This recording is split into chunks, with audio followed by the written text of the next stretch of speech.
Mga kapuso, isa ka 25 anyos nga babae nga temporaryo nga nagapuyo sa Barangay Boulevard Molo ang iloy kag nagbilin sang lapsag sa Barangay Concepcion, Iloilo City proper sa nagligad nga semana. Sa CCTV footage nga na-recover sang kapulisan, nagalakat kuno ang babae kag ginakongkong ang lapsag antes ini ginbilin. Ang iloy ang ginapahayag may problema sa paminsaron. Ginpaidalom na ini sa medical examination.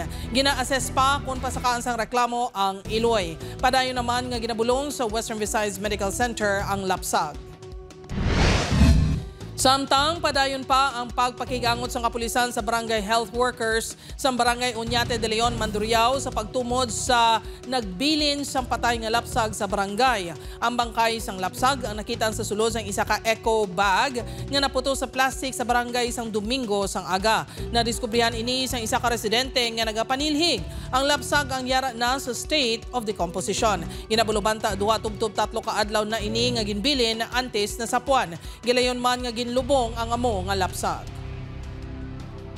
Wala pag inato determine kay ginaisa-isa pa nato, no?